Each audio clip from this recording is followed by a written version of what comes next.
warahmatullahi wabarakatuh.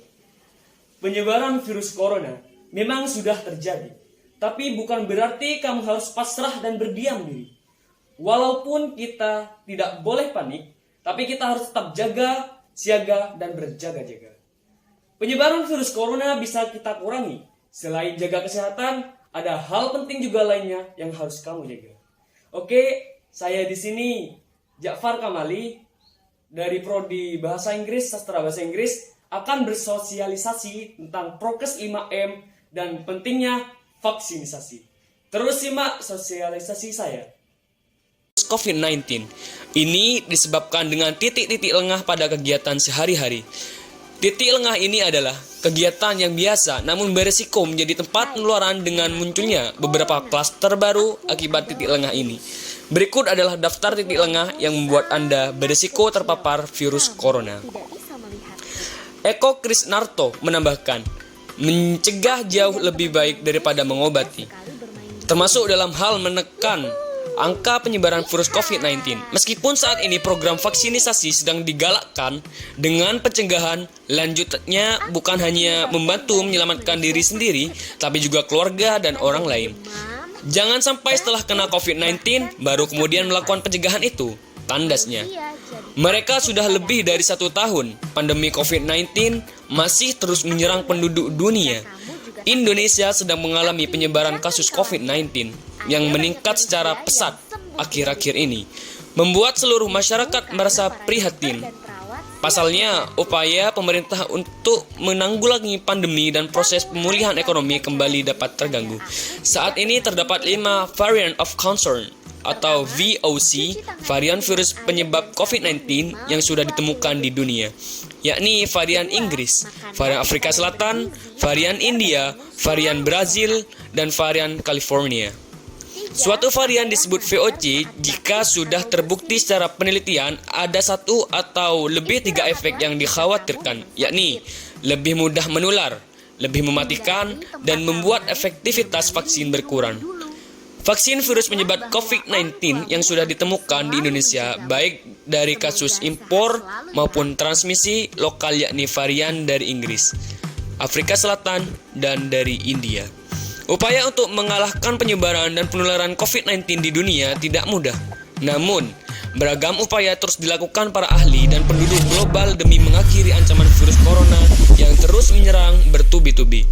Di beberapa negara, termasuk Indonesia, pemerintah membuat pedoman dan protokol kesehatan untuk menghadapi COVID-19 dan konsisten menjaga kesehatan imun dan iman. Di negara kita, protokol kesehatan ini dikenal dengan sebutan 5M. Sudah tahu apa saja protokol kesehatan 5M untuk membantu pencegahan penularan virus corona? Yaitu tadi kita mencegahnya dengan 5M. Yang pertama itu mencuci tangan. Yakni rutin mencuci tangan hingga bersih adalah salah satu protokol kesehatan yang cukup efektif untuk mencegah penularan COVID-19. Untuk hasil yang maksimal, cucilah tangan setidaknya selama 20 detik beberapa kali sehari, terutama saat sebelum memasak atau makan, setelah menggunakan kamar mandi, dan setelah menutup hidung saat batuk atau bersin. Untuk membunuh virus dan kuman-kuman lainnya, gunakan sabun dan air atau pembersih tangan dengan alkohol setidaknya dengan kadar 60%. Yang kedua, memakai masker.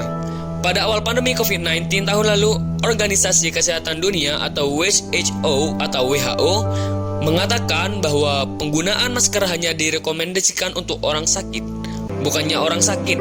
Namun, virus corona jenis SARS-CoV-2 benar-benar baru, sehingga protokol kesehatan bisa berubah-ubah seiring bergulirnya waktu. Beberapa waktu selang kebijakan WHO di atas, WHO akhirnya mengeluarkan imbauan agar semua orang, baik yang sehat atau yang sakit, agar selalu menggunakan masker saat beraktivitas di luar rumah. Protokol kesehatan virus corona terkait masker pun semakin digalakkan di beberapa negara. Di Amerika Serikat, Centers for Disease Control and Prevention atau CDC memperbarui pedoman terkait penggunaan masker. CDC mengimbau masyarakat Amerika Serikat harus memakai masker meski berada di dalam rumah pada kondisi tertentu. Menurut CDC, penggunaan masker di dalam rumah perlu dilakukan ketika yang pertama, terdapat anggota keluarga yang terinfeksi COVID-19. Yang kedua, terdapat anggota keluarga yang berpotensi terkena COVID-19 karena aktivitas di luar rumah. Yang ketiga, merasa terjangkit atau mengalami gejala COVID-19. Yang keempat, ruangan sempit. Dan yang kelima, tidak bisa menjaga jarak minimal 2 meter. Yang ketiga, menjaga jarak. Protokol kesehatan lainnya yang perlu dipatuhi adalah menjaga jarak. Protokol kesehatan ini dimuat dalam keputusan Menteri Kesehatan RI dalam protokol kesehatan bagi masyarakat di tempat dan fasilitas umum dalam rangka pencegahan dan pengendalian COVID-19. Di sana disebutkan menjaga jarak minimal 1 meter dengan orang lain untuk menghindari terkena droplets dari orang yang bicara, batuk, atau bersin, serta menghindari kerumunan, keramaian, dan berdesakan. Bila tidak kemungkinan melakukan jaga jarak, maka dapat dilakukan berbagai rekayasa administrasi dan teknis lainnya. Rekayasa administrasi dapat berubah pembatasan jumlah orang, pengaturan jadwal, dan sebagainya. Sedangkan rekayasa teknis antara lain dapat berupa pembuatan partisi, pengaturan jalur masuk dan keluar, dan lain sebagainya. Yang keempat, menjauhi kerumunan. Selain 3 hal di atas, menjauhi kerumunan merupakan protokol kesehatan yang juga harus dilakukan. Menurut Kementerian Kesehatan RI atau Kemenkes, masyarakat diminta untuk menjauhi kerumunan saat berada di luar rumah. Ingat, semakin banyak dan sering kamu bertemu orang, maka kemungkinan terinfeksi virus corona pun semakin tinggi. Oleh sebab itu, hindari tempat keramaian terutama bila sedang sakit atau berusia di atas 60 tahun atau lansia. Menurut riset, lansia dan pengidap penyakit kronis memiliki risiko lebih tinggi terserang virus corona. Dan yang kelima, mengurangi mobilitas. Virus corona penyebab COVID-19 bisa berada di mana saja. Jadi semakin banyak dirimu menghabiskan waktu di luar rumah, maka semakin tinggi pula terpapar virus jahat ini. Oleh sebab itu, bila tidak ada keperluan yang mendesak, tetaplah berada di rumah. Menurut Kemenkes, meski sehat dan tidak ada gejala penyakit, belum tentu dirimu pulang ke rumah dengan keadaan yang masih sama. Pasalnya, virus corona dapat menyebar dan menginfeksi seseorang dengan cepat. Saat ini, vaksin COVID-19 tengah didistribusikan ke seluruh masyarakat Indonesia. Pemberian vaksin ini merupakan solusi yang dianggap paling tepat untuk mengurangi jumlah kasus infeksi virus SARS-CoV-2 penyebab COVID-19. Vaksinisasi atau imunisasi bertujuan untuk membuat sistem kekebalan tubuh seseorang mampu mengenali dan dengan cepat melawan bakteri atau virus penyebab infeksi. Tujuan yang ingin dicapai dengan pemberian vaksin COVID-19 adalah menurunnya angka kesakitan dan angka kematian akibat virus ini. Meskipun tidak 100% bisa melindungi seseorang dari infeksi virus corona, ini dapat memperkecil kemungkinan terjadinya gejala yang berat dan komplikasi akibat COVID-19. Selain itu, vaksinisasi COVID-19 bertujuan untuk mendorong terbentuknya herd immunity atau kekebalan kelompok. Hal ini penting karena ada sebagian orang yang tidak bisa divaksin karena alasan tertentu. Orang yang tidak dianjurkan untuk menerima vaksin atau tidak menjadi prioritas untuk vaksin COVID-19 antara lain anak-anak atau remaja berusia di bawah 18 tahun dan orang yang menderita penyakit tertentu, misalnya diabetes atau hipertensi yang tidak terkontrol. Jadi, dengan mendapatkan vaksin COVID-19, Anda tidak hanya melindungi diri sendiri, tapi juga orang-orang di sekitar Anda yang belum memiliki kekebalan terhadap virus corona. Penting untuk tetap menjaga daya tahan tubuh. Vaksin COVID-19 memang dapat membawa banyak manfaat dengan melindungi kita dari infeksi virus corona.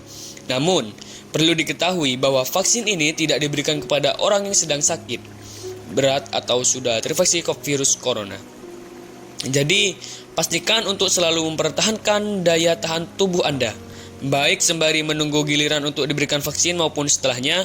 Hal ini karena dengan imunitas tubuh yang kuat, Anda tidak akan mudah sakit sehingga kebugaran tubuh tetap terjaga.